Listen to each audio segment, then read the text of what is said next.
யாரும் இல்லாத இடமா பார்த்து சிசிடிவியில் இடமா பார்த்து வெட்டியிருக்கிறான். அருவாளை வச்சுட்டு வந்துருக்கிறான். மிளகாப்பொடி பயன்படுத்தியிருக்கிறான். அவன் பின்னணி இல்லாமல் இருக்குமா? இவர்களுக்கெல்லாம் தமிழ்நாடு அரசாங்கத்துடைய, குறிப்பாக திமுக ஆட்சியுடைய மிக முக்கியமான தலைவர்கள், அமைச்சர்கள் பின்னணி இருக்கான்னு நினைக்கிறேன். தமிழ்நாடு முழுக்க சொல்கிறேன். கிரைம் பீரோட ரிப்போர்ட் பிரகாரம் 228 கொலைகள் சொல்கிறோம். ஆணவ கொலைகள் மட்டும் 2014 காவல்துறை கட்டுப்பாட்டு கூட தான் முதலமைச்சர் இருக்காருன்னு சந்தேகம் வருது. ஒரு கேஸ் 2 கேஸ் அல்ல, தொடர்ந்து நான் சொல்லுவேன். நான் காவல்துறையே சாதியமாக இருக்குது, அமைச்சர்களே சாதியமாக இருக்கிறான், நீதிமன்றத்திலும் சில பேர் சாதியமாக இருக்காங்க.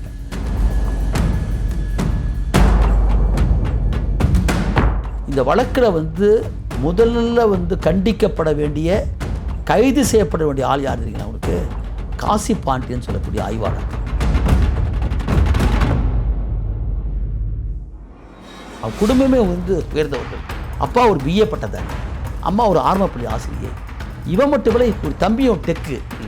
அதனால் வீடு கட்டுறாங்க, பார்த்தா பெரிய வீடு கட்டிருக்காங்க.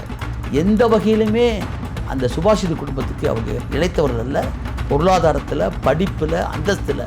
ஆனால் தமிழ்நாட்டில் சமூக நீதி இருக்கா சார் அப்படின்ற ஒரு கேள்வி இருக்கா? சமூக நீதிங்கிறது ஒன்றிய அரசாங்கத்தை எதிர்த்து போராடுவதில் இருக்குது. அதில் மட்டும்தான் இருக்குது. கல்வியில் போராடுறாங்க, தமிழகத்தில் இல்லை. தமிழகத்தில் காவல்துறை.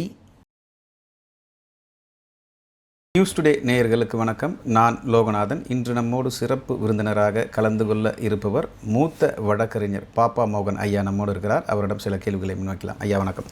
வணக்கம். எப்படி இருக்கீங்க? ரொம்ப நாள் ஆச்சு பார்த்து. ஆமாம் ஐயா, அந்த கவின் கொலை லேட்டஸ்ட் அப்டேட் என்ன? அவர்களுடைய பெற்றோர்களுக்கு த்ரெட்டன் இருக்குதா சொல்லி திருமாவளவன் அவர்கள் முதல்வரை சந்தித்து பாதுகாப்பு கொடுக்கணும்னு சொல்லி கோரிக்கை விடுத்திருக்காரு. உண்மையிலேயே அந்த கொலையில் யார் முக்கியமான காரணம்? நீங்கள் கொஞ்சம் விளக்கமாக சொல்லுங்கள். நான் இப்போ தான் கடந்த 23ஆம் தேதி சனிக்கிழமை திருநெல்வேலிக்கு போயிருந்தேன். அவங்க ஏற்கனவே என்னை பார்க்குறது வரேன்னாங்க. நான் தான் வர வேண்டாம், நானே வரேன்னு சொல்லியிருந்தேன், நான் பாதிக்கப்பட்டிருக்கான்ட்டு. அந்த தாத்தா இறந்துட்டார். அந்த தாத்தாவை கூட்டி தான் சிகிச்சைக்கு போகிறாங்க சுபாஷினுடைய மருத்துவமனைக்கு. அவங்களும் இறந்துட்டாங்க இப்போ சமீபத்தில். அதனால் நான் திருநெல்வேலிக்கு போயிட்டு அவன் வீட்டுக்கு மத்தியானம் போய் ஒரு 3 மணி நேரம் அங்கே இருந்தேன். ஏற்கனவே எனக்கு அதை பற்றி ஃபைல் போட வந்துச்சு. எங்கள் சார்பாக வழக்கறிஞர் குழு இங்கிருந்து போய் உண்மையறிவு குழுவாக போய் 3 நாள் தங்கியிருந்து பண்ணிட்டு வந்திருக்காங்க. அங்கேயே எனக்கு வழக்கறிஞர் குழு இருக்காங்க. எங்கள் கம்யூனிஸ்ட் கட்சி தோழர்கள் வழக்கறிஞர் ராதாகிருஷ்ணன் இருக்காரு. அவர் மூலிமா எல்லாம் விவரத்தை பூரா சேகரிச்சிட்டேன். தோழர் திருமாவளவன் அவர்கள் பாராளுமன்றத்திலேருந்து நேரடியாக அங்கே போனார். அவர் போகும்போதே அங்கே ஜனங்களுக்கு மத்தியிலே உட்காந்துருக்கும்போதே சில விளக்கங்கள்லாம் கேட்டு என்கிட்ட தொடர்பு கொண்டு பேசினார் தொலைபேசியில். அப்போ அவரே என்கிட்ட ஃபோனில் பேசினார், அவங்க அப்பாவே பேசினார். அப்போ இந்த வழக்குக்கு நீ வாதாடன்னு கேட்டார். இது போன்ற வன்கொடுமை வழக்குகளில் நேரடியாக நாங்கள் கேஸ் என் குழுலாம் கேட்கக்கூடாது, கேட்க மாட்டோம். நீங்கள் நான் வேணும்னு சொன்னால் சட்டத்திலே இடம் இருக்குது. வன்கொடுமை தடுப்பு சட்ட விதிகள் 95ல் 4 உபப்பிரிவு 5ல் பாதிக்கப்பட்டவர் தான் விரும்பும் வழக்கறிஞர் வேணும்னு சொல்லிட்டு மாவட்ட ஆட்சித்தலைவருக்கு மனு கொடுக்கணும். அதன் பேரில் என்கிட்ட கேட்பாங்க, நான் கொடுக்குறேன்னு சொல்லிக்கிறேன். அந்த அடிப்படையில் அப்படியே அடுத்த நாளே போய் கொடுத்தாரு. அந்த அடிப்படையில் தான் நான் போய் பார்க்க போயிருந்தேன். இந்த கவின் அந்த வழக்கு இப்போ லோக்கல் போலீஸ் ஸ்டேஷன்லேருந்து பாளையங்கோட்டையிலேருந்து அது சிபிசிஐக்கு மாற்றப்பட்டாச்சு. Okay, DSP விசாரிச்சுக்கிறாரு. ஆரம்பத்தில் வெறும் அந்த சுர்ஜித் மட்டும் தான் கைது செய்யப்பட்டார். திருமாவளவன் போகிற போது மட்டும்தான் அவங்க அப்பாவை கைது பண்ணாங்க. ஆனால் கம்ப்ளைண்ட்லேயே, புகார்லேயே அப்பாவையும் அம்மாவையும் தெளிவாக கொண்டு காமிச்சிருக்காங்க. இவரெல்லாம் பின்னாடி இருந்து பண்ணிருக்கான்னு சொல்லிட்டு. அவங்க அம்மாவை பண்ணல. இந்த வழக்கில் உண்மை என்னங்கிறத இன்வெஸ்டிகேஷன் முடியாமல், அதனுடைய அதிகாரப்பூர்வமான தகவல் இல்லாமல் ஒன்று சொல்ல முடியாது. ஓகே. ஆனால் நான் போய் பார்த்த வரைக்கும் இந்த வழக்கு திட்டமிட்டு சதி திட்டத்தோடு செய்யப்பட்டிருக்கிற ஒரு கொடூரமான செயல் இது. பின்னணியில் யார் இருக்கா? அதான் சொல்ல வரேன். என்னென்னா, நேரடியாக ஈடுபட்டவர் சுர்ஜித்தாக இருக்கலாம். ஆனால் அதுக்கு பின்னால் இருக்காங்கிறது இப்போ நிரூபணமாகி போச்சு. போலீஸ் காவலுக்கு எடுத்து விசாரிக்கிற போதே அவங்க பெரியமா பையன் இப்போ அரெஸ்ட் பண்ணிட்டாங்க அவரை. அது மட்டுமல்ல, இதற்கு பின்னால் அந்த சாதியை சார்ந்திருக்கிற ஒரு பெரிய ரவுடி கூட்டம் இருக்குது. என்ன கொடுமைனா, சுர்ஜித்துடைய அப்பா அம்மாவே போலீஸ் கதையாக தான், காவல் அதிகாரிகள் தான். ஆனால் அதெல்லாம் 2வது பட்சம் தான். சாதி தான் நிற்குது. ஆதிக்க சாதி மனப்போர் கொண்டிருக்கக்கூடியவர்கள் இதில் பெரிய குழுவாக இருந்து தான் திட்டமிட்டிருக்காங்க. அதை விசாரிக்க வேண்டிய பொறுப்பு இப்போ சிபிசிஐடிக்கு உண்டு. நான் வந்து இது போன்ற வழக்குகளில் தொடர்ந்து நான் மேலவள வழக்குலேருந்து இன்றைக்கி வரைக்கும் நடத்திட்டு இருக்கிறேன். அப்புறம் வழக்கு பார்க்குறேன். இந்த வழக்குலேருந்து நான் கற்றுக்கொண்டிருக்கிற பாடம் என்னென்னா, ஏற்கனவே சுப்ரீம் கோர்ட் தெளிவாக சொல்லியிருக்காங்க. 2006ஆம் ஆண்டு வந்து Lata Singh versus Union State of யூபிங்கிற வழக்கில் மார்கண்ட கட்ஜி சொல்லியிருக்கார், பிரமாம சொல்லியிருப்பார், ஒரு வயது வந்த ஆணும் ஒரு வயது வந்த பெண்ணும் தாங்கள் விரும்புவதும் கல்யாணம் செய்வதும் அவருடைய அடிப்படை உரிமை. அதை தடுப்பதற்கு பெற்றோருக்கு உரிமை கிடையாது. உங்களுக்கு பிடிக்கலையே நீங்கள் ஒதுங்கிங்க. ஆனால் எங்களுக்கு வரக்கூடிய செய்தி எப்படி இருக்குன்னு கேட்டால், ஒரு பக்கத்தில் வந்து கட்ட பஞ்சாயத்துக்கிற பேரில் அந்த சாதியை சார்ந்திருக்கிற கும்பல் வந்து வன்முறை பண்ணுறான், மறுபக்கத்தில் காவல்துறையை பிரித்து வைக்குது. ஆகவே இந்த நீதிமன்றம் உத்தரவிடுகிறதுன்னு போட்டார். நான் சொல்கிறது 2006. ஓகே. இந்த வழக்குக்கு அப்புறமேலு 2011 அசோக்குமார் தோடியாங்கிற கேஸில் இதே மாதிரி கொடுத்தாங்க. தமிழ்நாட்டில் வந்து விமலா தேவி, உங்களுக்கு தெரியும், அந்த வந்து மதுரையில் நடந்தது திலீப் குமார் அந்த கேஸில் வந்து நம்ம ராமசுப்ரமணியம் ஜட்ஜி சுப்ரீம் கோர்ட் போய் ரிட்டையர்மெண்ட் ஆனவர், ஹியூமன் ரைட்ஸ் கமிஷன் இருக்கார். அவர் இருந்த வழிகாட்டிலே கொடுத்துருக்காரு. இதே கண்ணன் சொல்லக்கூடிய தமிழ்நாட்டை சார்ந்தவர் பஞ்சாபில் இருக்கும்போது கொடுத்துருக்காரு. இப்போ சமீபத்தில் வந்து 2018 வந்து Shakti Vahini versus Union of India வழக்கில் கைட்லைன்ஸே கொடுத்துருக்காரு. சாதி மறுப்பு திருமணம் செய்கிற போது அவர்களை எப்படி பாதுகாப்பு தரணுங்கிறத கைட்லைன்ஸ் இருக்குது. எல்லாத்துக்கும் மேலே ஒரு தலித் அல்லாதவர்கள் திருமணம் செஞ்சாங்கன்னா அவங்கள பாதுகாப்பதற்கான முறையில் வந்து வன்கொடுமை தடுப்பு சட்டத்தில் மிக முக்கியமான பிரிவெல்லாம் இப்போ சேர்க்கப்பட்டிருக்கு. ஓகே. Chapter 4A. ஏன்னா ஒரு குற்றம் நடந்ததுக்கப்புறம் பார்க்குறதில்ல, குற்றம் நடப்பதற்கு முன்பாகவே தடுப்பது தான் வன்கொடுமை தடுப்பு சட்டம். இட்ஸ் எ ப்ரிவென்டிவ் ஆக்ட் தான். ஆனால் இந்த சட்டத்தை காவல்துறை அதனுடைய அத்தனை விதமான எல்லா விதமான சரத்துகள் இருந்தும் கூட அரசு ரெண்டுமே செய்ய தவறி இருக்கிறதா இது. ஒரு கேஸ் 2 கேஸ் இல்லை. இந்தியாவில் வந்து நேஷனல் கிரைம் பீரோட ரிப்போர்ட் பிரகாரம் 228 கொலைகள் சொல்கிறோம், ஆணவ கொலைகள் மட்டும் 2014 இருந்து. இப்போ சமீபத்தில் எடுக்கப்பட்டிருக்கிற பிரகாரம் 2017 தொடங்கி 2025 வரைக்கும் 65க்கு மேற்பட்ட கொலை நடந்திருக்குன்னு சொல்கிறாங்க. சாதாரண இதெல்லாம் வந்து ஆவணங்கள் வந்து ஆதாரப்பூர்வமாக இருக்கிறது. ஆதாரமான கொலைகள் நிறைய இருக்குது புறாமே. இதெல்லாம் அப்படியே சுற்றி நாம் கண்ணகி முருகேசன் வழக்கு 22 ஆண்டுகளுக்கு முன்னாடி நடந்த கொடூரமான வழக்கு, பெற்றோரே தன் மகளுக்கு விஷத்தை ஊற்றி கொண்ட வழக்கு, எரிச்ச வழக்கு, இப்போ அது சுப்ரீம் கோர்ட் வரைக்கும் நின்று போச்சு. கோகுல்ராஜ் வழக்கு விசாரணை நீதிமன்றத்திலும் கொடுக்கப்பட்ட தீர்ப்பு மட்டுமில்லை, சென்னை உயர்நீதிமன்றத்திலே அந்த வழக்கை உறுதிப்படுத்தியிருக்காங்க. சங்கர் கௌசி வழக்கில் வந்து பெற்றோரை வந்து விடுவிச்சிட்டாங்க ஹைகோர்ட்டில். ஆனால் இப்போ நான் நடத்தின கோயம்புத்தூரில் சைபத்தில் நடத்தின வருஷ பிரியாங்கிற வழக்கு டபுள் மர்டர் கேஸ் அது. அந்த ஒரு தலித் பொண்ணும் ஒரு முத்தரையர் பெண்ணும் காதலிக்கிறாங்க. அந்த பையனுடைய அண்ணங்காரன் எப்படி ஒரு குப்படவுக்கு ஆடுற பிள்ளைய வந்து லவ் கல்யாணம் பண்ணுற, எனக்கு யார் பொண்ணு தருவான்னு சொல்லிட்டு திட்டம் போட்டு அந்த பொண்ணை 2 பேர்த்தையும் அடிச்சு கொள்ளலாம். அந்த கேஸில் தூக்கு தண்டனை வாங்கி கொடுத்தோம். ஆனால் நீதிமன்றத்தில் இந்த மாதிரி போராடித்தான் நம்ம வெற்றி பெறுமே தவிர, இந்த வழக்கை முறையாக வந்து காவல்துறை தான் செயல்படுத்தணும். அப்படி காவல்துறை செயல்படுத்துவதற்கான சட்டம் இருக்கிறது. வன்கொடுமை தடுப்பு சட்டம் என்பது வந்து தீண்டாமை ஒழிக்கப்பட்டு விட்டதுங்கிற பேர் உருவாக்கப்பட்ட ஒன்று. அந்த வன்கொடுமை தடுப்பு சட்டத்துடைய சரத்துக்களை மாநில அளவில் இருக்கக்கூடிய கண்காணிப்பு குழு ஒன்று இருக்குது. சீஃப் மினிஸ்டர் தான் தலைவர். அவர் ஒவ்வொரு ஆண்டும் வந்து ஜனவரி மாதமும் ஜூன் மாதமும் கூடி விவாதிக்கணும். அதில் எல்லாம் எம்பி, எம்எல்ஏ, நோடல் ஆஃபீஸ் எல்லாம் இருக்காங்க. அவங்க ஒரு விசாரிக்கணும். மாவட்ட அளவில் ஒரு கண்காணிப்பு குழு இருக்குது, கோட்டாட்சி அளவில் ஒன்று இருக்குது. இவ்வளவு இருந்தும் கூட இது போன்றக்கூடிய எந்தெந்த இடத்துக்கெல்லாம் அட்ராசிட்டி ப்ரோன் சொல்லிக்கிறதோ அங்கே முன்கூட்டியே போய் வந்து இந்த குழுக்கள் பொறிக்கணும். வருவாய்த்துறையினுடைய தலைமையில் இருக்கக்கூடிய ஒரு பக்கம், மாவட்ட காவல்துறை ஒரு பக்கம். அப்போ சமூகத்தில் வந்து சாதிய மோதல்கள் கூட சாதி மறுப்பு திருமணம் செய்தால் காதல் திருமணம் என்பது சமுதாயத்தில் வந்து இந்த சமத்துவத்துடைய முதல் கட்டமே அதுதான். அப்போ அதை பாதுகாக்க வேண்டும் என்று சொல்லி சுப்ரீம் கோர்ட் உத்தரவும் சட்டமும் விதி இருந்தும் கூட இந்த காவல்துறை செய்யலைன்னா காரணம் காவல்துறையே சாதியமாக இருக்குது, அமைச்சர்களே சாதியமாக இருக்கிறான், நீதிமன்றத்திலும் சில பேர் சாதியமாக இருக்காங்க. ஆகவே இதனுடைய ஆன்மாவை புரிஞ்சுக்கணும். சமத்துவம் என்பது எங்கே தோன்றுறது? ஒரு சமூகத்துக்குள்ளே எப்படி சக மனிதனை வந்து இவன் தாழ்வாக ஏற்றமாக பார்க்குற என்பதற்கு பல உதாரணம் சொன்னோம். ஆனால் கவினுடைய கொடுமை என்னென்னா, அவன் படிப்பில் அவன் குடும்பமே வந்து உயர்ந்தவர்கள். அப்பா ஒரு BA பட்டதாரி, அம்மா ஒரு ஆரம்பப்பள்ளி ஆசிரியை. இவன் மட்டும் இல்லை, இவர் தம்பியும் டெக்கு. அதனால் வீடு கட்டுறாங்க, பார்த்தேன், பெரிய வீடு கட்டிருக்காங்க.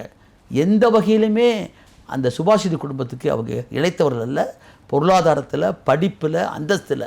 ஆனால் சாதியில் மட்டும் அவங்க வந்து தாழ்த்தப்பட்டவங்களை மேலே வன்மத்தை வைத்து கொண்டே அந்த பையன் வந்து செய்து செஞ்சுருக்கிறான். இதில் என்ன முக்கியமான விஷயம்னா, நான் போய் ஆய்வு செஞ்ச வரைக்கும் இந்த வழக்கில் வந்து முதல்ல வந்து கண்டிக்கப்பட வேண்டிய, கைது செய்யப்பட வேண்டிய ஆள் யார் தெரியுங்களா அவருக்கு? காசி பாண்டியன் சொல்லக்கூடிய ஆய்வாளர். ஓகே. பாளையங்கோட்டை ஆய்வாளர். 3 மணி நேரம் அவர் இப்போ காம்ப்ரமைஸ் பண்ணியிருக்காரு. அதை தான் சொல்ல வரேன். நான் போய் பண்ணுறேன். 3 மணி நேரம் அந்த அம்மா போய் அங்கே அல்லோலப்பட்டிருக்காங்க போலீஸ் ஸ்டேஷனில். அவனை உள்ளே விடாமல் வெளியே அங்கே நிற்க வச்சு இங்கே நிற்க வச்சு விசாரிக்கிறதுக்கு 2:30 மணிக்கு நடந்த சம்பவம் 5 மணிக்கு வாங்கி எஃப்ஐஆர் போடுறார். அப்போ இந்த இடைப்பட்ட காலத்தில் அவரோட அப்பா அம்மா 2 பேரும் காவல்துறை அதிகாரிகள். அப்போ காவல்துறை அதிகாரிகள் இருக்கிற போது இந்த பொண்ணுடைய ஸ்டேட்மெண்ட்டில் ஒரு பாதி உண்மை ஒரு பாதி பொய், மனதிருந்தே பொய். உண்மை என்னன்னு கேட்டால் நாங்கள் 7 வருஷமாக காதலித்தோம், அதெல்லாம் உண்மை தான். இந்த விஷயம் நம்ம தம்பி போய் எங்கள் அப்பா அம்மாட்ட சொல்லிட்டான், மே மாதத்துல ஏங்கிறான். மே மாதத்தில் சொல்லிட்டானா அப்புறம் அதுக்கப்புறம் 3 மாதம் இருக்கு இடையில, சும்மா இருப்பாங்களா? என்னை கேட்டார் அப்பா அம்மா, நான் இல்லைன்னு பொய் சொல்லிட்டேன். அதான் அந்த பொண்ணு. காவல்துறை அதிகாரி தெரியாதா தன்னுடைய மகள் பொய் சொன்னால் கூட உண்மை என்னன்னு தெரியாதா? அப்போ மே மாதத்துலேருந்து திட்டமிடப்பட்டிருக்கு. இப்போ தான் காவல்துறை அதிகாரிங்கிற முறையில் இருக்காங்க. இந்த காசி பாண்டியன் அங்கே வந்து ஏற்கனவே குற்றஞ்சாட்டப்பட்டு தான் அங்கே போனவர், மாற்றப்பட்டவர். இந்த தம்பிக்கார பையன் பாவம் வந்து நல்லா வளர வேண்டிய பையன், இந்த சாதிங்கிற அழுக்கு அவன் மூளை சுற்றி இருக்கிறனால அவன் படிப்பு பெரிய விளையாட்டெல்லாம் கீழே போயிடுச்சு. ஒரு காட்டு மிராடியாக வந்து தன்னுடைய சகோதரி வந்து உளமாற காதலிக்கிறான் தெரிஞ்சிருந்தும் அலோபதி மெடிசன் பார்த்துருக்கக்கூடிய தாத்தாவை கொண்டு வந்து சித்தாவை கூட்டுறாங்க. எதுக்கான அந்த பொண்ணு சொல்லி தான் கூட்டுறாங்க.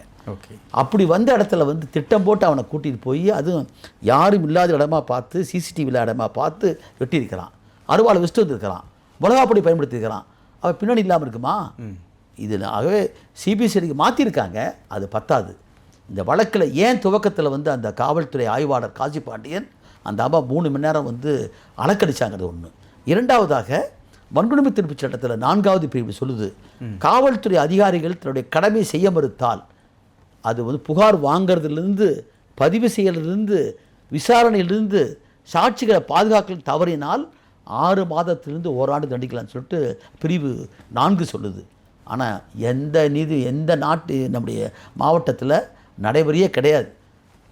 கண்ணகி முனியேசன் வழக்கில் மட்டும்தான் அந்த புகார் கொடுக்க போகிறாங்க. அந்த சின்ன தாய் போகிறாப்புல, ஆனால் சின்ன பிள்ளை போகிறாங்க. அந்த தமிழ் மாறன்னா அந்த செல்லதுரை 2 பேரும் தான் இன்ஸ்பெக்டர் வந்து வாங்க மறுக்கிறாங்க. அது மட்டும் இல்லை, பொய் கேஸ் போடுறான். ஒரு குற்றம் நடந்திருக்குன்னு தெரிஞ்சதுக்கு அப்புறமேல் நீ வாங்க மறுத்தக்காண்டி தான் உனக்கு தண்டனை கொடுத்தாங்க. இங்கே அப்படி இல்லை. அதை செயல்படுத்தக்கூடிய சரத்து இருக்குது. ஆனால் தமிழ்நாட்டில் இது வரைக்கும் எந்த வழக்கிலையும் இந்த மாதிரி தன்னுடைய கடமையில தவறுங்க மேலே நடவடிக்கை எடுக்கல. இதில் துவங்கணும்.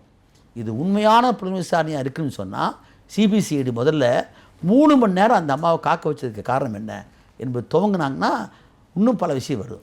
ஒரு போலீஸார் இன்னொரு போலீஸாருக்கு எப்படி துரோகம் இழப்பாங்க அப்படின்ற ஒரு விஷயம் இருக்குது. அவங்களுக்கு சப்போர்ட்டாகவும் வேலை பார்க்குறதுக்கான ஒரு வாய்ப்பும் இருக்குது.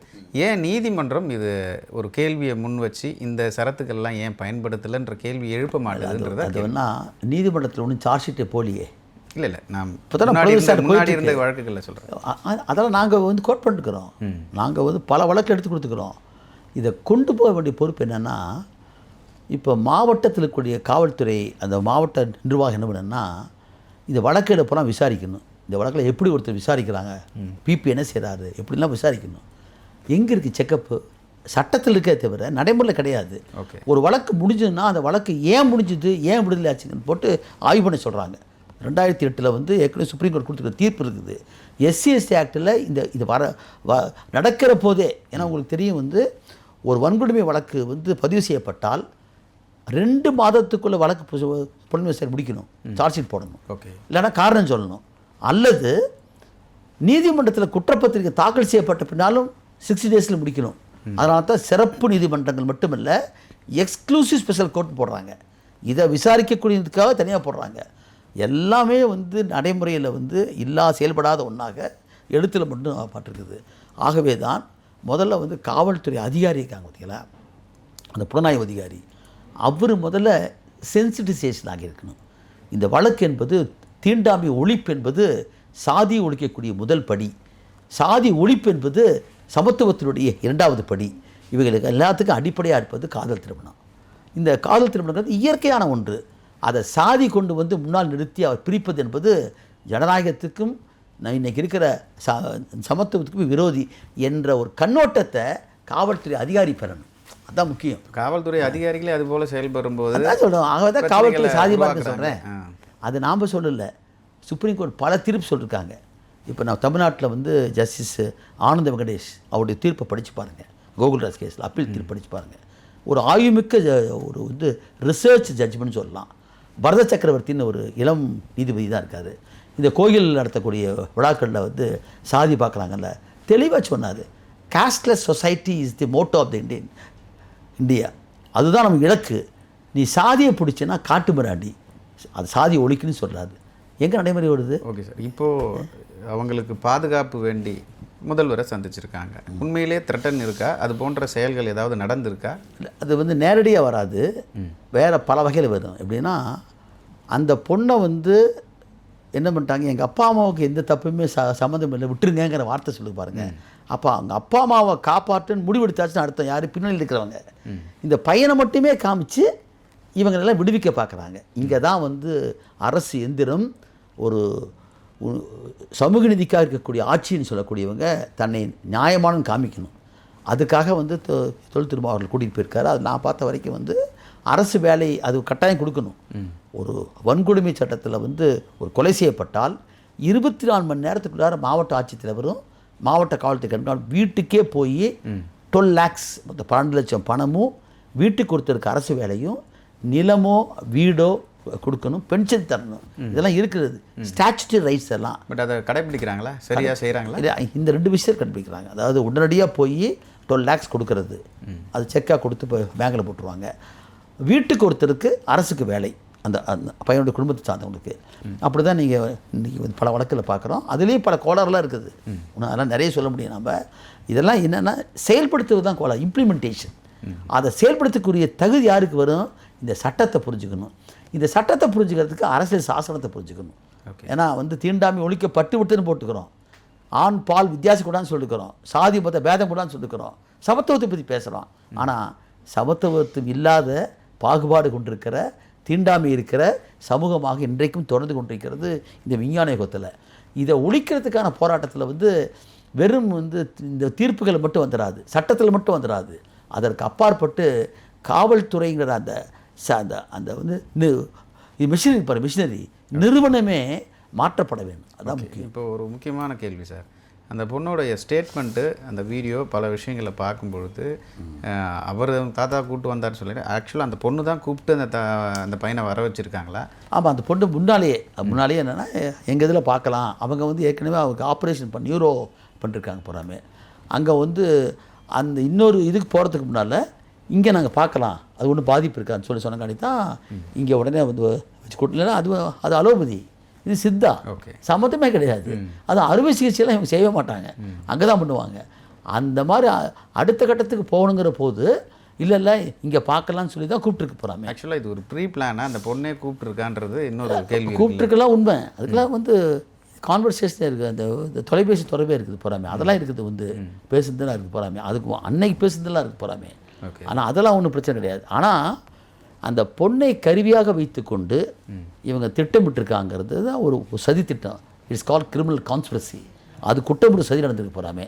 அந்த சதியில் அந்த பெண்ணுக்கும் தொடர்பு இருக்கான்ற பெண்ணுக்கு வந்து அதை நம்ம ஒன்று விசாரணை பண்ணணும். ஏன்னா அந்த பொண்ணு வந்து உண்மையை ஒத்துக்குச்சு. என்னன்னா காதலித்தது உண்மைன்னு சொல்லுது, அவங்க வந்தாங்கிறது ஒத்துக்குது. ஆனால் அவனை கூட்டிகிட்டு போனதுங்கிறது எனக்கு தெரியாது, இதில் எங்கள் அப்பா அம்மாவுக்கு சம்மந்தம் இல்லைங்கிறது மட்டும் அது வந்து எடிட்டட் தான், அது திட்டமிட்டு டூட்டட் தான். கோகுல்ராஜ் கேஸில் சுவாதி எப்படி புலன் விசாரணையில் பூரா எல்லாம் உதவி செஞ்சு போட்டு விசாரணைக்கு வரும்போது எனக்கு யாருன்னு தெரியாது சொல்லிச்சல. அது காரணம் என்னன்னா கல்யாணம் ஆயிடுச்சு, சாதி. இப்பயும் அதே தான், இந்த சாதிய ஆதிக்கம் இருக்கு பாருங்க. இந்த ஆதிக்கத்துக்கு பின்னால் இருக்கக்கூடிய கட்ட பஞ்சாயத்தையும் சுயசாதி பேசக்கூடிய கூட்டத்தையும் இந்த வழக்கில் முறையாக விசாரிக்கணும்னா இங்கே இருக்கக்கூடிய தமிழ்நாடு அரசாங்கம் முதலமைச்சர் வந்து முறையான அதிகாரியை போட்டு விசாரிக்கணும். இதில் ஒன்றும் விசாரிக்கப்படவில்லை என்பது தான் இப்போதைக்கு நான் சொல்லுவேன். இது வரைக்கும் கவின் கொலையில் முறையாக விசாரிக்கல, ஒன்றும் முறையாக விசாரிக்கல. இதுதான் உங்களுடைய குற்றச்சாட்டா? குற்றச்சாட்டு இல்லை, நடந்திருக்கிற சொல்கிறேன். ஓகே, எனக்கு குற்றச்சாட்டு பட நோக்கம் இல்லை, இலக்கு தான் முக்கியம், நியாயம் கிடைக்கணுங்க தான் முக்கியம். தமிழ்நாட்டில் சமூக நீதி இருக்கா சார் அப்படின்ற ஒரு கேள்வி ஒன்று இருக்குல்ல, இருக்கா? சமூக நீதிங்கிறது வந்து ஒன்றிய அரசாங்கத்தை எதிர்த்து போராடுறதுல இருக்குது, அதில் மட்டும்தான் இருக்குது. கல்வியில் போராடுறாங்க, தமிழகத்தில் இல்லை. தமிழகத்தில் காவல்துறை முற்றிலுமாக அது வந்து அதாவது கலைஞர் சொன்னது தான். அன்றைக்கி அவர் சொல்லும்போது 60%ன்னாரு. இப்போ நான் சொல்கிறேன் 75 விழுக்காடு அது வந்து கெட்டு போயிடுச்சு. வந்து காவல்துறை கட்டுப்பாட்டு கூட தான் முதலமைச்சர் இருக்காருன்னு சந்தேகம் வருது. இப்போ வந்து ஓகே, ஒரு கேஸ் 2 கேஸ் அல்ல, தொடர்ந்து நான் சொல்லுவேன். நான் பள்ளிக்கரணை நடந்துச்சிங்க தாம்பரத்தில், அந்த வழக்கை நான் நேரடியாக போய் அதுக்கப்புறம் ஈடுபட்டவன். அந்த பையனை வந்து இதே போலத்தான் அவன் ஸ்கூலில் படிக்கிற காலத்துலேருந்து அந்த பையனும் 2 பிரவீனும் அந்த பொண்ணும் வந்து ஒரு ஷர்மிளா விரும்புகிறாங்க. அந்த குடும்பத்தை பிரிக்கிறதுக்காக அந்த பெண்ணுடைய அப்பா திமுக சார்ந்தவர், ஒரு தொழிற்சங்க தலைவராகவும் இருக்கான்னு சொல்கிறாரு. காவல்துறை வச்சு அடிக்கிறாரு, பொண்ணை அடித்து மண்டையை உடைக்கிறாரு, வீடு பூந்து தாக்குறாங்க. இத்தனையும் 6 வருஷம் நடக்குது. கடைசியில் அந்த பொண்ணுக்கு வேறு மாப்பிள்ளை அவங்க ஜாதிக்குள்ளே பார்க்குறாங்க. அந்த பொண்ணு வெளியே வந்து 2 பேரும் வந்து பெரியார் தொடரில் திருமணம் பண்ணிட்டு வந்து பெரியமேட்டில் பதிவு பண்ணிட்டு போகிறாங்க. பள்ளிக்கரணை காவல் நிலையத்தில் அவங்க அப்பனும் அண்ணனும் காவல்துறை முன்னாலே மிரட்டுறான், 6 மாதத்துக்குள்ளே முடிச்சு போடுவோனாங்கிறான். அதே மாதிரி முடிச்சிட்டான். அவள் யார் காரணம்? காவல்துறை தானே காரணம். அந்த வழக்கை சிபிஐக்கு பார்த்து சொல்லி கேட்குறேன், போராடுறேன். அந்த வழக்கில் நீதிமன்றம் முதல்ல சரின்னு சொல்லி போட்டு அதே நீதிமன்றம் அப்படியே தலைகீழாக வந்து தேவையில்லைன்னு சொல்லி உத்தரவு போடுது. இவங்களுக்கெல்லாம் தமிழ்நாடு அரசாங்கத்துடைய, குறிப்பாக திமுக ஆட்சியுடைய மிக முக்கியமான தலைவர்கள் அமைச்சர்கள் பின்னணி இருக்கான்னு நினைக்கிறேன். தமிழ்நாடு முழுக்க சொல்கிறேன். மேல்பாதி உள்ள கோயிலுக்குள்ளே போக முடியல, அடித்து விரட்டுறான். தீவட்டிப்பட்டி அடித்து விரட்டுறான். வேங்கவேலில் வந்து அவங்களே மலத்தை கலந்தான்னு சொல்கிறான். வடகாடு பிரச்சனைக்காக நான் போயிருந்தேன், அதான் பற்றியை பார்க்குறேன். தமிழ்நாடு முழுக்க ஒரு ஒரு ஒரு நபர் சொல்கிறார், அங்கே வந்து ஹரிநாடான்னு ஒருத்தர் பேசுகிறாரு. என்ன சொல்கிறாரு? நீ பேசாமல் உன் ஜாதிக்குள்ளேயே கல்யாணம் பண்ணியிருந்தால் வந்திருக்குமா அப்படின்னு. அது என்ன அர்த்தம்? இது ஒரு சாதிய குற்றம். முதல்ல அவரே ஜாதியில் திருமணம் பண்ணல, அது வேறு விஷயம். அதாவது தெரியாது. அதாங்க ஆணாதிக்கங்கிறது. ஆணாதிக்கத்தினுடைய தொடர்பு என்னன்னு கேட்டேன். நான் இதை தான் இப்போ எல்லாரும் சொல்லுவேன். இதனை ஊற்றுக்கு எங்கிருந்து பார்க்கணும். பெண்ணடிமைத்தனம் என்பது தீண்டாமை காட்டிலும் கொடியது. எப்பயுமே ஒரு பெண்ணை தனக்கு கீழே தான் வச்சுக்க வேணும் அப்படிங்கிறத மனோபாவத்தை இந்த சமுதாயம் வளர்த்திருக்கு போகிறாமே. ஆகவே தான் வந்து அம்பேத்கர் ஆகட்டும் பெரியார் ஆகட்டும் இந்த விஷயத்தில் தெளிவாக சொன்னாங்க. தீண்டாமை காட்டிலும் பெண்ணடிமை, பெண் விடுதலையே சமூக விடுதலை அப்படின்னு சொன்னதுக்கெல்லாம் காரணம் என்ன? ஆணாதிக்க சமூகத்தில் நம்ம வாழ்ந்து கொண்டிருக்கிறோம். எல்லாம் ஆணுக்கு தான் சரிசமன்னு சொல்லிட்டீங்க. ஒரு 33% கூட வாங்க முடியல, நான் வாங்க முடியல. அதனால் நான் உட்பட எல்லாம் பேசுவேன் வெளியில். நடைமுறைக்கு வரும்போது நடைமுறை வராது. ஏன்னா அந்த கட்டுக்கோப்பை தான் வாழ்கிறோம். இதை உடைச்சா மட்டும்தான் சாத்தியம். அதை உடைப்பதற்கு இந்த சாதி மறுப்பு திருமணம் தான் முதல் படி. ஆகவே தான் சிறப்பு சட்டம் கேட்குறோம். நம்ம சமீபத்திலேயே திமுக ஆட்சிக்கு வந்த பிறகு ரொம்ப பிரபலமாகவே ஒரு 18 வழக்கு, கிட்டத்தட்ட 13லேருந்து 18 வழக்கு வந்து ஆணவ சாதிய கொலை. ஆமாம், இவங்க 5 ஆண்டுகளில் கிட்டத்தட்ட 60க்கும் மேற்பட்ட கொலைகள் நடைபெற்றிருக்கு. லாக்அப் டெத்துன்னு பார்க்கும்போது 35 லாக்அப் டெத்து நடந்தது. இப்போ இங்கே சட்டம் ஒழுங்கு சரியாக இருக்கா, இல்லை இதில் வந்து இப்போ காவல்துறையினர் மீதுள்ள நம்பிக்கையை மு.க. ஸ்டாலின் அவர்கள் வந்து சரியாக வச்சிருக்காரா இல்லையான்ற ஒரு கேள்வி ஒன்று இருக்குது. இல்லை இவரை மதிக்கலையா காவல்துறை அப்படின்ற இன்னொரு கேள்வியும் இருக்குது. அவர் வந்து காவல்துறை கட்டுக்கோப்புக்குள்ளே இருக்கார். அவர் அவங்க சொல்லத்தான் கேட்குறாரு. உதாரணத்துக்கு ஒன்று சொல்கிறேன். நான் நடத்துகிற வழக்குது விக்னேஷ்னு சொல்லக்கூடிய ஒரு தலித் பையன், நம்ம கடற்கரையில் வந்து குதிரை ஓட்டுற பையன். ஓகே, அவன் மேலே ஒரு கஞ்சா கேஸை போட்டு அதன் மேலே பிடிச்சி அரெஸ்ட் பண்ணுறாங்க. அவனை அடித்தே கொண்டாங்க. உங்களுக்கு தெரியும், செக்ரட்டரியேட் போலீஸ் ஸ்டேஷனில். அந்த வழக்குக்கு நான் வந்திருந்தேன். அவன் ஒரு தலித் பெண் தெரியும். காவல்துறை அதிகாரிகளுக்கு அவன் மேலே ஏற்கனவே கேஸ் இருக்குது, கேஸ் வச்சு தான் போடுறாங்க. அவன் தலித்துன்னு தெரியும். அடித்தே கொல்லப்பட்ட அந்த காவல் மரணத்தில் எஸ்சிஎஸ்சி ஆக்ட் போட மாட்டாங்க. அப்போ சட்டசபை நடந்து கொண்டு இருக்கிறது. நான் எக்மோர் கோர்ட்டில் போய் பேசிட்டு வந்து நான் பேட்டி தர்றேன். இந்த அரசு போடலையே. காவல்துறையில் இருக்கிற சிட்டி கமிஷனர் அப்போ இருந்த ஒரு பேர் மறந்து போச்சு. அவர் தான் அவர் என்ன சொல்கிறாரோ அதான் கேட்குறாரு. சங்கர் ஜிவால் நினைக்கிறேன். சங்கர் கரெக்ட், நீ சொன்னது கரெக்ட் தான். அவர் தான் இப்போ இதாக இருந்திருக்காரு. அவர் சொன்னதை கேட்குறாரு. நேஷனல் கமிஷன் இருக்காங்கல்ல ஷெட்யூல் காஸ்ட், அவங்க வந்ததுக்கப்புறம் தான் எஸ்சிஎஸ் போட்டாங்க. அந்த வழக்கிலே பார்த்தீங்கன்னா காவல்துறை அதிகாரிங்க ஒரு சிறப்பு வழக்கு கேட்குறாங்க, உடனே போட வேண்டாமா? ஒவ்வொன்றுக்கும் சண்டை போட்டு ஹைகோர்ட் போட்டு தான் போட வச்சாங்க. நான் வரத்துக்குள்ளே சாட்சி விசாரிச்சாச்சு. இந்த நிலைமையில தான் தமிழ்நாடு அரசாங்கம் இருக்குது. முதலமைச்சர் இந்த விஷயத்தில் அவர் வந்து எந்த கொம்பனாலும் இந்த ஆட்சி மேலே குறை சொல்ல முடியாது சொன்னார்ல, அதை நான் ஏற்றுக்க மாட்டேன். நான் ஒரு கம்யூனிஸ்ட் கட்சி சார்ந்திருக்கேன் தான். திருநெல்வேலி மாவட்டத்தில் மட்டும் 800க்கும் மேற்பட்ட இந்த எஸ்சி/எஸ்டி ஆக்ட் பிரிவில் வழக்கு பதிவு செய்யப்பட்டிருக்கிறது ஒரு ஆண்டில் மட்டும். இப்போ நம்ம சமூக நீதி பற்றி மாறுதட்டி கொண்டு பல மேடைகளில் பேசுகிறோம். இதை எப்படி பார்க்குறீங்க? இது தெரிஞ்ச ஒரு முதல்வர் வந்து இதன் மீதான நடவடிக்கை எடுக்கலை, அமைதியாக இருக்கிறாருன்னா அவருக்கும் சாதிய ரீதியான ஒரு கட்டமைப்பை உருவாக்கி வச்சுருக்காருன்றதான அர்த்தம். ஒரு நிர்பந்தத்துக்குள்ளே உட்காந்துருக்காரு. ஏன்னா இவங்கெல்லாம் வாக்கு வங்கி அரசியல் தான் நிற்குது கடைசியாக. இப்போ நாம் என்ன பார்க்குறோம்னா, நான் நடத்துகிற ஒரு வழக்கு திருவண்ணாமலை பக்கத்தில் வீரலூருங்கிற கிராமம். ஒரு 300 குடும்ப தலித்துகள் இருக்காங்க. 3000 பேர் வன்னியர் இருக்காங்க. ரோட்டு மேலே தான் 2 பக்கம் குடியிருக்காங்க. இந்த தலித்தில் இருக்கக்கூடிய பசங்க ஒரு அம்மா இறந்து போன பணத்தை தூக்கி போடுறதுக்கு ஊரே புது கொளுத்துனாங்கல்லாம் வெட்டி நொறுக்குனாங்க. நான் சிறப்பு வழக்கறிஞர் போகிறாங்க. அந்த வழக்கில் ஒன்றை பார்த்தீங்கன்னா போதும், இவங்க யார் பக்கம் நிற்கிறான்னு சொல்லிட்டு. அந்த பக்கம் பார்த்தீங்கன்னா ஏவாவேலு இன்னும் மணி அவர் வந்து பொன்முடி போன்று இருக்கக்கூடியவர்கள் மிகப்பெரிய ஆதிக்கமாக இருக்காங்க. ஒரு பக்கம் முருகனூருங்கிற கிராமத்தில் வந்து மாவட்ட ஆட்சித்தலைவரும் எஸ்பியும் கூட்டிகிட்டு போகிறாரு உள்ளார. திருவண்ணாமலை எஸ்பியும் கூட்டிகிட்டு போகிறாரு கோயிலுக்குள்ளார, ஹெச்ஆர்என்சி கோயில். உள்ளே போயிட்டு வந்த உடனே அந்த பொண்ணு சரோஜாவுடைய கடையை தீ வச்சு கொடுத்துறாங்க. அந்த தம்பி முருகன் வந்து இங்கே வாசல் வேலை பார்க்குறாரு. வீட்டு முன்னால் நின்று மிரட்டுறான். அவனை கைது பண்ணுறதுக்கு முடியல. நான் இங்கேருந்து நேரடியாக போய் எங்களோட தோழர்கள் வந்த விசிக்கே நம்ம திருவண்ணாமலை வந்தாங்க. கலெக்டர்கிட்ட பேசுகிறேன். கலெக்டர் வந்து முதல்ல அப்படி இப்படின்னாரு. நான் சொன்னேன், செக்ஷன் 4 பிரகாரம் உங்கள் மேலே நடவடிக்கை எடுக்க முடியும். உங்களுக்கு வீட்டுக்கு முன்னால் நின்று கண்டபடி திட்டிருக்கிறான். ஒரு காவல்துறை கண்காணிப்பாளரும் மாவட்ட ஆட்சியர்களும் தான் கூட்டிகிட்டு போனீங்க அன்றைக்கி. அதுக்கப்புறம் பாதுகாப்பு தர வேண்டாமா என்று சொன்னதுக்கப்புறம் தான் சட்டத்திற்கு காமிச்சவர் தான் அப்படியா சேர முடியும்னு சொல்லி அந்த ஜவஹன் ஒருத்தனை கைது பண்ணுறதுக்கு 150 பேர் போகிறாங்க. அப்போ என்னென்னா தமிழ்நாடு முழுக்க ஏறக்கூடிய மாவட்டங்களில் இருக்கக்கூடிய அந்த அமைச்சர்கள் எல்லாம் வந்து சாதிக்காரனாகத்தான் இருக்கிறான். இவங்க ஒன்றும் பெரிய சமூக நீதியெல்லாம் இதில் கிடையாது. இல்லை, வெளியே பேசுகிறது தான். நீட்டுக்கு போராடுறீங்க, நான் ஒத்துக்கிறேன். தேசிய கல்விக் கொள்கைக்கு எதிராக புதிய கல்வியில் கொண்டு வந்துருக்குங்க. அப்புறம் நீங்கள் தேர்தலில் வந்து சிறப்பு சட்டம் கொண்டுறான்னு சொல்லி போட்டு இன்றைக்கி மறுக்கிறீங்க, தேவையில்லைன்னு சொல்கிறீங்க. அதை ஏற்றுக்க முடியாது. அது திட்டமிட்டு அவங்களுடைய வாக்கு வங்கி அரசுக்காக பேசுகிறது தான் அர்த்தம். நீ செய்யலைன்னு சொன்னால். கவின் கொலை பற்றியும் பல்வேறு வழக்குகள் பற்றியும் மிக தெளிவாக எங்கள் இந்த சேனலுக்கு பேட்டி அமைத்ததுக்கு ரொம்ப நன்றி சார். வணக்கம். வணக்கம். இது போன்ற நல்ல வீடியோக்களை தொடர்ந்து நாங்கள் தர இருக்கிறோம். எங்களுக்கான அங்கீகாரம் என்பது எங்கள் சேனலை சப்ஸ்கிரைப் பண்ணி எங்கள் வீடியோக்களை தொடர்ந்து பாருங்கள். நன்றி, வணக்கம் சார்.